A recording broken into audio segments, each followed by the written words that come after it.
Hello and welcome to MVP Hot Seat with Ibrahim Ababou. In this special conversation, we sit down with Leroy Sibanda, a rising nuclear scientist from Africa, currently pursuing his academic journey at the prestigious Massachusetts Institute of Technology, the MIT. His path from early inspiration in Africa to cutting-edge research in one of the world's top institutions embodies the growing inspirations of young Africans determined to shape the continent's energy future. As more and more African nations courageously embrace nuclear power as a cornerstone of their energy mix, the demand for homegrown talents and top-tier human capital is in this complex sector has never been more urgent. Therefore, voices like Leroy's are more vital than ever. Welcome, Leroy. Glad to have you with us. Thanks, Ibrahim. I'm happy to be here and happy to be chatting about this. Thank you. My first question, can you walk us through your journey, what inspired you to pursue nuclear science, and how did this path lead you to the MIT?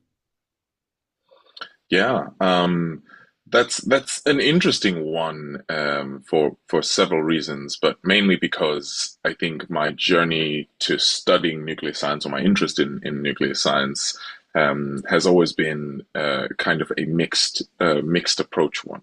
Very early on in my life, I was interested in the kinds of issues I saw around me growing up in Zimbabwe, and how we were using our bountiful energy resources within that area. So, what did it look like for people in more rural areas to access gas easily? What would it look like for them to be able to cook the heavy starch-based meals we had on the available equipment, and trying to design solutions for that?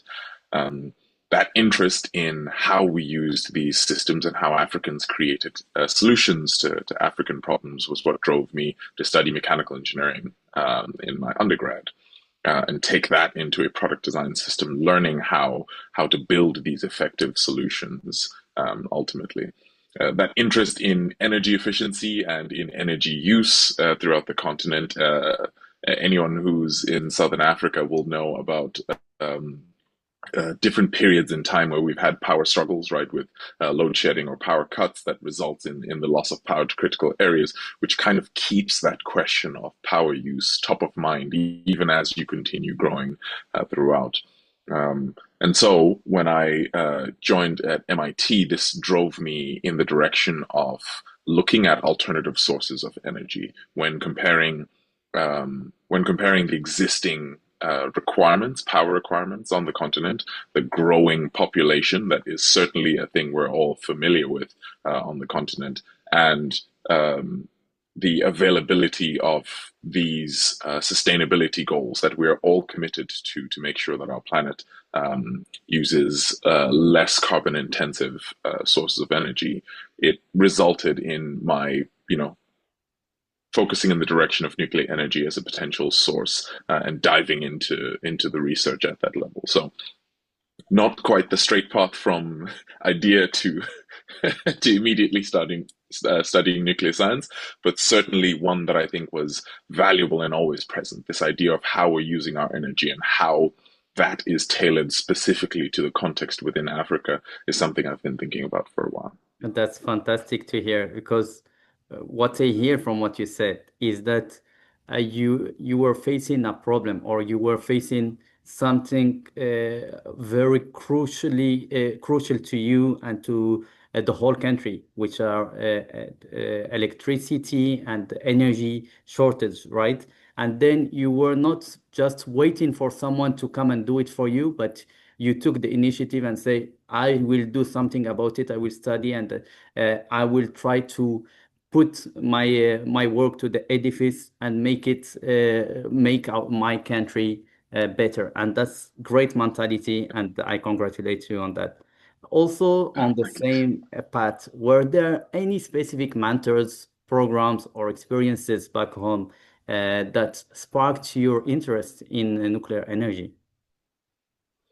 I think there were a lot of mentors I had back home who sparked my interest in a lot of technologies. I think the challenge with nuclear energy is, um, as we've discussed before, I think the challenge with nuclear energy is its availability within the continent as a topic of discussion, or two, a thing that people are studying and accessible. And I think the challenge with not having as many people accessible to you who are studying nuclear energy is that, or nuclear science, is that it's then not something that's easily accessible to you.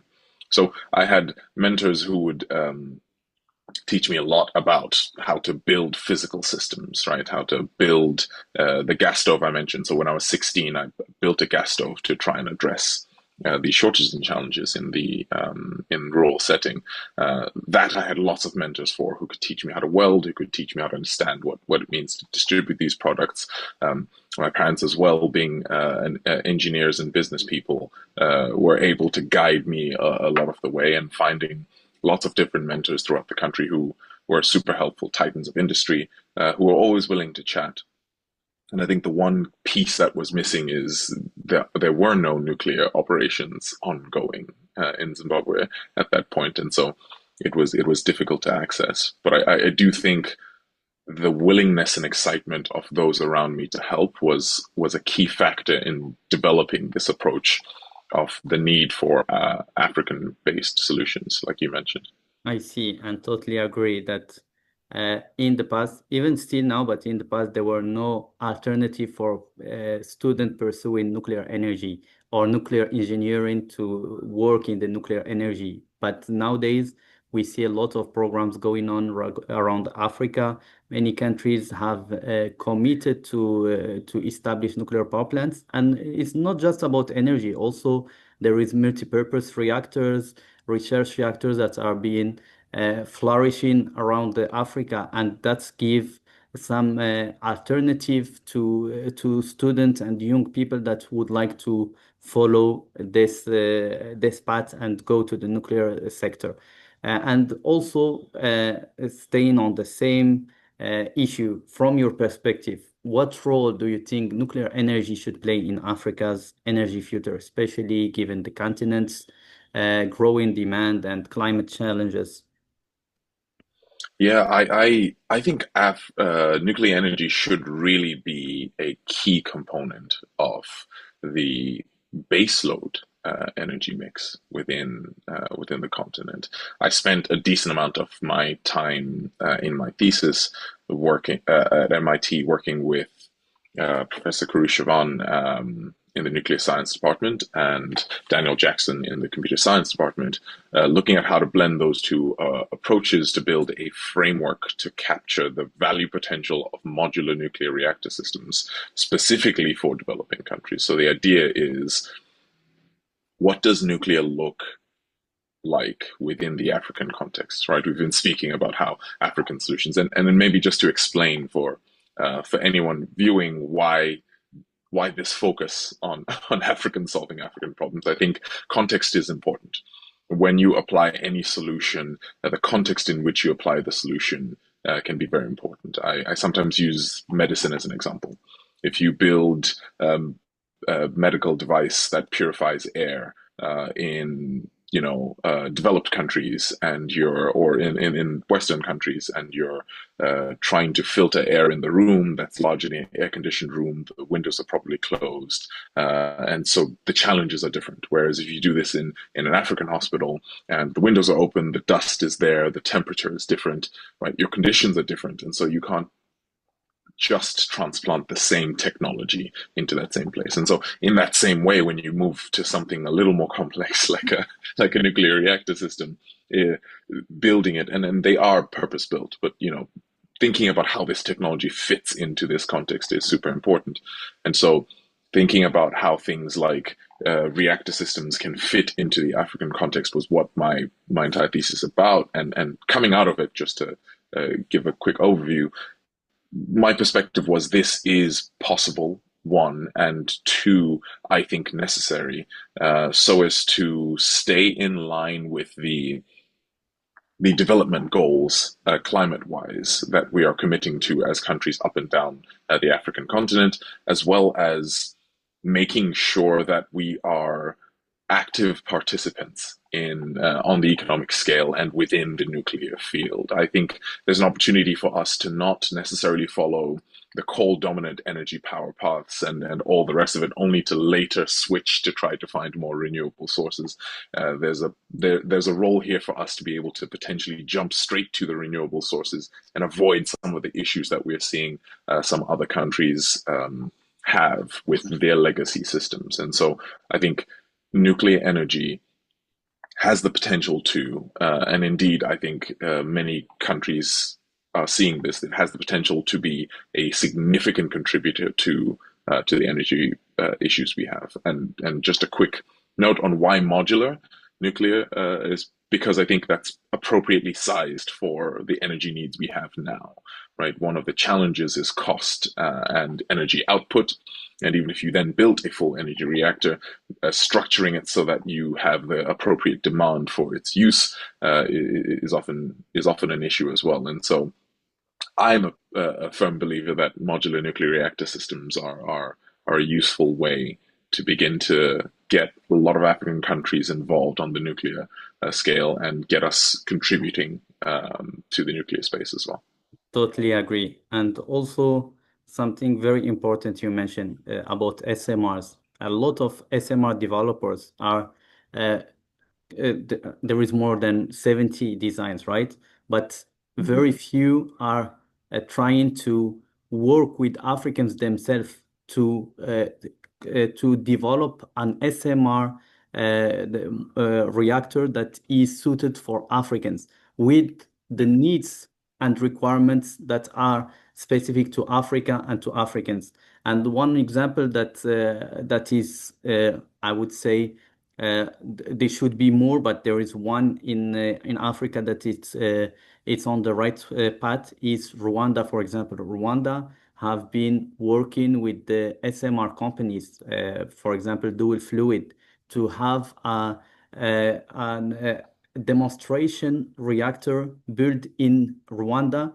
And then after that, so basically they would be working together with the SMR developer. So that would fit to the needs of Africans and to the needs specifically here of Rwanda. Then they could be better suited when the time comes to get the technology for Rwanda and for other countries in Africa that are suited for such reactors. And that's very rare. And I keep hearing from African stakeholders that there is very few engagement from SMR developers here in Africa, and that should change. And the SMR developers should give more attention to Africa, because as you said, SMRs are better suited for Africa due to the great size, due to the cost, and to the modularity. So they should give more importance to the continent and to that to this region. I completely agree on that. I feel like just an additional note there. I love the idea of making that case to SMR developers, right? There really is a case for not just building with individual African countries, but building even with groups of African countries and making certain minimum order quantities. I think that's one of the central points in my thesis coming out of this, is that the networks that already exist between countries allow for this kind of structure, and the business case is very clear. The learnings you make from building that same, reactor type, it's not just that you build one specialist reactor for one country and that's the end of it. You'll be able to build on those learnings because there are several countries in that region that can benefit from that same reactor type. And therefore, with each successive build, you're driving costs down, improving learning, improving performance, and all those things. So there's benefit both on the manufacturer side and on the African countries side. And I honestly think so many more SMR developers need to be doing this. And a testament to the idea that that's the way we should go is Google, who, 6 months after I published my thesis, I was glad to see that Google was taking that same thought and that approach by purchasing a small fleet of SMRs to power their data centers from Kairos Power, I think it was. So they purchased a small fleet of SMRs to be built successively over time to increase those learnings, drive down cost, and Kairos Power is benefiting immensely from this. So really just proposing that same approach distributed amongst a few countries in Africa, and I think that would work really well. Exactly, totally agree. And moving on to a very big issue in human resource in Africa. So many talented African students abroad face the difficult choice of staying abroad or returning home. You, as an African who is abroad, who's studying abroad, who's getting experience abroad, how do you personally feel about this dilemma? Yeah, I think your question your It's question a poses it very correctly. difficult question. It's a very difficult it's a very, very difficult question. Um, I think the longer you are away from home, the easier it is to stay away from home. Um, but ultimately, even then, it's not easy, right? I still have family back home. There's all these things that mean that that still very much is a place that you want to spend your time, a place that you want to see do well. And I think making this choice to stay overseas versus return home in the nuclear space specifically, or nuclear adjacent, right? I don't know whether I would fully class myself as a nuclear scientist. I think I come at it from many different disciplines: mechanical engineering undergrad, the computer science degree, and the business aspect as well that I bring to all of this. So I'm looking at on the framework side of things, and I think that kind of approach is one that's accessible and open to very many African students. The challenge is there isn't much that you can apply it to on the nuclear space within the continent. At least there wasn't much. It's growing now, and I'm so happy to see that because usually on graduation is when students have to make a lot of these decisions. And in fact, spending a year or two to gain experience overseas is a great idea, as long as there are also opportunities for you to be able to utilize back home, because that allows you to just reconnect, re-engage, and really get to see the use of your work. I think I've heard a lot of good things, and I haven't verified any of them, but I've heard a lot of good things about the success of the program in places like Rwanda being due to the idea that people are willing to listen and empower these youth and students who learn about these things and come up with these ideas and systems and places to put them in power. And I think it's that combination of opportunity as well as real meaningful support that, when those two things come together, make it so that it's much easier to make that choice to come home and know that you're going to do meaningful work. Indeed. And as you mentioned, also government has to play a big role in that, have to give emphasis to the all the incentives that can bring back talent to Africa and to their own specific countries. But the issue is there is a lack of such implementation at the moment. And for it's not easy, basically, because as if we just the incentives cannot be monetary, because Africa can never compete with UAE or with Western countries in the salary, but they should look at other aspects that can be drawn to the talents to come back home. Maybe a love for the country, prosperity, other aspects, but there is a need from the governments in Africa to move and do much more to get those talents back home. And of Yeah, course, we will okay, not please. have 100% of talents coming back, but if we just have a portion, that would be great. Back to you. Yeah, it absolutely would be, and just to double click on the point you're making there about the value there is not just in the salary. Most people think it's just in the salary, and the salary is good. Don't get me wrong. Don't drastically underpay your nuclear scientists and then hope that they build world-class safety systems. That's it's difficult if you do that. So pay them, but of course other countries will be able to pay them more, or pay prospective people like myself more.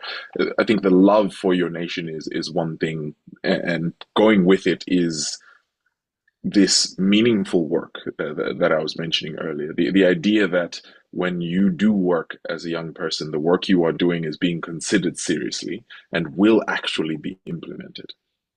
Exactly. Those are the things that I think are really meaningful when you are doing this work, where you are willing to forego any lucrative opportunities that anyone else is sending your way, because you know that you can do something that has meaning, that will impact lives. And ultimately, going back to that, all those concerns I had when I was 16 and the rest of it, thinking about energy distribution. And I know people who will benefit from the thing that I will try to build and will have electricity in their homes. And that is, you can't put a price on something like that.